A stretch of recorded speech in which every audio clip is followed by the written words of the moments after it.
Isn't it weird how people can live so close and know nothing about each other? I bet they all like to play Dominion. Hundreds of thousands of people do. This is a deck building game where players start with a little deck and then each turn they buy cards and add them to the deck and use those cards to buy more cards, and on their turn they'll say, I do this. Me, I do it. It's a game of I's and me's. Maybe they play Thunderstone instead and they say, I kill a monster. Maybe they play Core Worlds, I conquer a planet. Maybe they play Ascension and they say, I use 3 triangles to acquire a bad piece of artwork. I think everybody should own a deck builder. These are great games. It's an incredible experience to have a game that revolves entirely around something you've grown, where all the problems are literally of your own design. But these games I mentioned, you're not playing together. It's like you're in a knitting circle or something. Let me tell you about the deck building game that I want you to buy. Let me tell you about Robert Gabhart's Arctic Scavengers.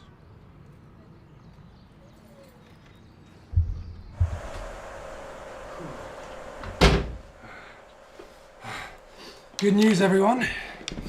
It's snowing outside because it's a post-apocalyptic frozen wasteland that you and your friends are going to be fighting for survival in. Now, I'm going to tell you, I'm going to admit that there's something kind of unexciting about this box. This box is just a bit small and a bit white. And then you open it up and there's not an enormous amount in it. And everything that is in it is also blue and white. There's not many cards. It all just can't help but look a bit sad next to this mint condition reference pair I just cut out of a snowdrift. Look at that. That's a good find.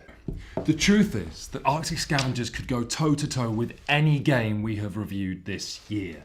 You look closer, you see that the art on every one of these cards is incredibly evocative. Every single rule isn't quite what you expect.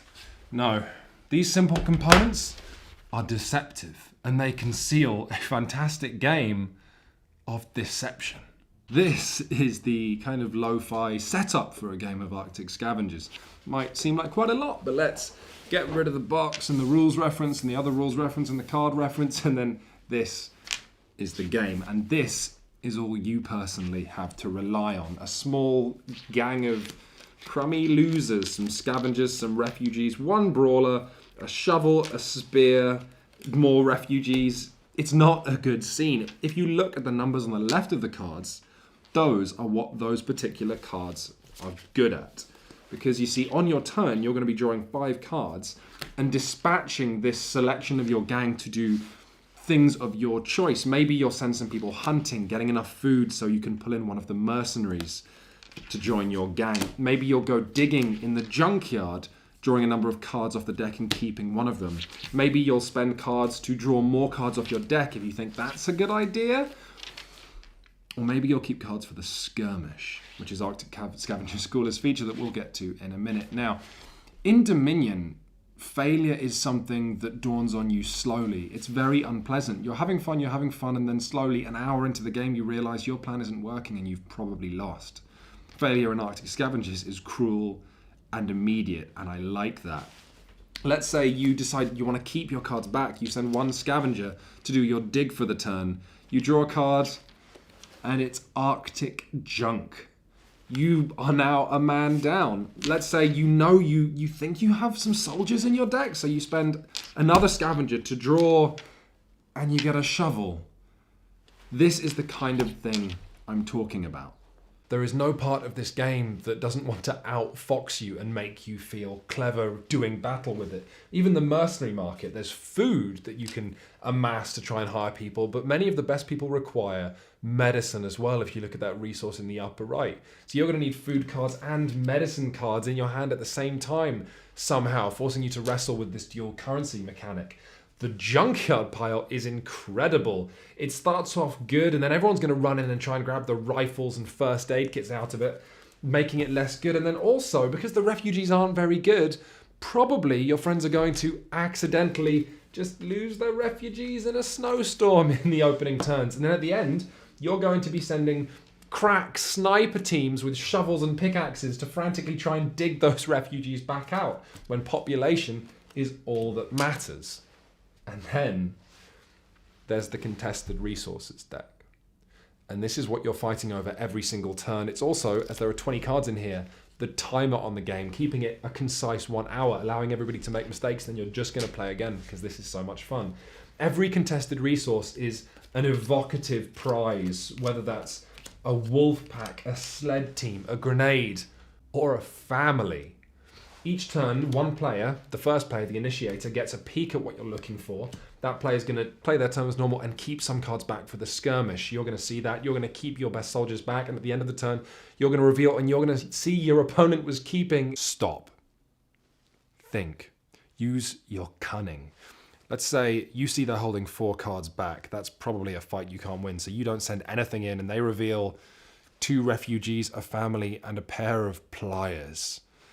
Let's say they're holding 4 cards and you decide, no, I'm going to go into that fight, and they reveal 2 beefy brawlers, a scout, and a high-powered rifle, meaning you've lost the skirmish, you've wasted all those cards you could have spent digging, hunting. And of course, whoever wins the skirmish takes that contested resource card and adds it to their deck in secret. So much of this game is secret. Even your discard piles are face down. It's magnificent. And after the reveals happened, there's my favourite mechanic. 2 of the mercenaries you can buy are snipers and saboteurs. And these guys let you disable tools or pin down individuals. And that's interesting, not because they're any more likely to let you win, but because at a distance, if you're out of the fight, you can still disable people, letting you decide who wins, letting you stop that gang that you think might be growing too big with just 1 bullet out of the dark. In other words, you're actually playing with these hateful, greedy individuals you call your friends, and not just because you're interacting, but because as a consequence of that, you care about the decisions they make on their turn. When somebody sends their brawlers out to get food and the food attracts hunters, and then later sends the hunters out to bring in whole gangs of thugs one after another, you're going to be watching them flat on your belly behind a snowdrift, and you're going to get scared. Oof. Now, most deck builders also make a pretty penny from selling expansions. Arctic Scavengers impressed me here as well, not just because there are 4 expansions right in the box of the existing edition, but because this expansion and the upcoming one, Arctic Scavengers Deception, later in 2014, they're not just going to add new cards to the shop, new variety, it's a kind of remix like most deck builders. They pack more ideas around this central core. And that is fantastic. As we've seen in A Few Acres of Snow and Trains, deck building's almost a waste when you just have it by itself, when really, designers should be using it as the unstable nuclear core of board gaming powerhouses. So, let's look at those 4 modules you can add on in the box of Arctic Scavengers. Module number 1 is gangs, and it's the only one I'd recommend playing with in your very first game. The Masons, Farmers, and Gearheads all represent gangs on the periphery that will join the player who has the most equipment or medicine or buildings, we'll get to those in a minute, in their gang at the end. So it's not just entirely mercenary focused and family focused anymore. You can get a bonus from having equipment. And also that's great because it increases the game of bluffing and counter bluffing and impossible card counting as to how much equipment do you need to have the most. Module number 2 is engineers and buildings. And if you had a strategy that was working for you, you won't anymore. You can now build buildings. Buildings, you'll first need to coax an engineer into joining your gang, then you'll need to use them to dig through schematics, and finally, you'll need to finish the work with a couple of gang members. But once you have that building, a pharmacy or a bunker, you can store cards in it and pull them out at any point, letting you have a turn that has that super combat or that super buy that you needed, and turning the game entirely on its head. Module number 3 is tribal leaders, offering each player a special leader with a special power, most of them making those slightly pointless refugee cards useful in some way. This is a huge dollop of character and human gravy on top of the Arctic Scavengers experience. Sometimes, literally.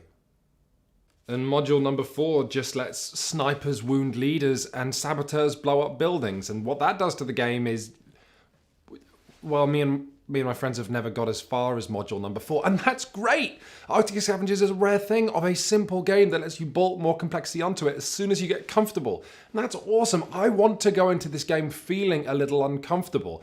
It doesn't... We've reviewed a lot of great games so far this year, and Arctic Scavengers is as fun and accessible as any one of them, but it's the one I like the most. It's as smart as a whip, and it smarts like a whip, with someone feeling clever and someone having to laugh off something painful every turn. Shut Up and Sit Down recommends, and I could not be more excited for the Deception expansion later this year.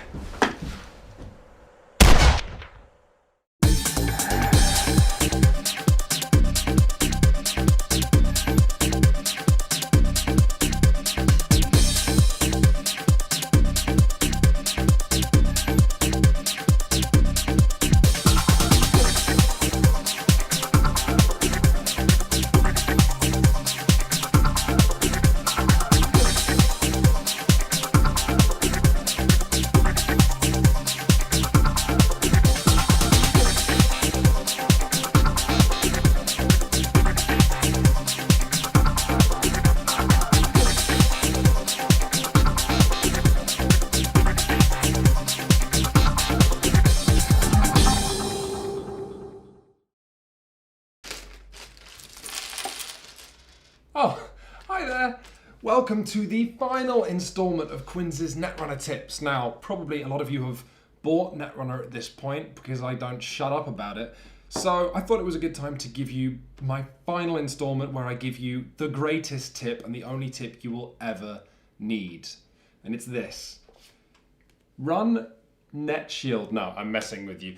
I'm going to sabotage my own running joke by giving you an actual tip here, okay? Play with strangers.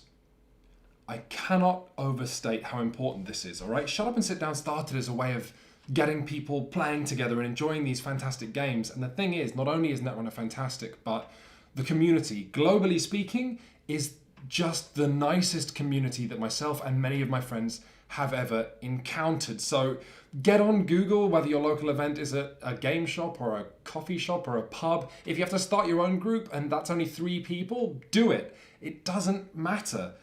It's really, I can't overstate how important it is. The game comes alive when you are discovering people's decks. That's when you're going to want to build decks of your own. That's when you're going to start understanding how good and how finely balanced this is, and how tense and tension is a wonderful thing to share. You're stressed with the person sat opposite you, and when you finish, you're bonded. You'll be making friends. And there's kind of a time limit on this, so I want you to do it very soon, and I'm very serious. Netrunner, as a living card game, is expanded by small packs of cards that come out every once in a while, and at this point, there are 12 of them now. And so getting involved in Netrunner, the completionist streak aspect of it with all these cards, that's a serious commercial investment. But if people want to join in a year's time, that's going to be a huge pool of cards, and it's going to be even more to learn. The game's going to be intimidating. So if you were thinking of picking it up, if you were thinking of getting more into it, if you were thinking of getting your friends into it, now is the time. Just humor me. Find out where your local meet is. Go to one. And see if you don't get involved in the secret best thing in analog gaming right now. That's it. No joke. You don't get a joke. Sorry. Bye.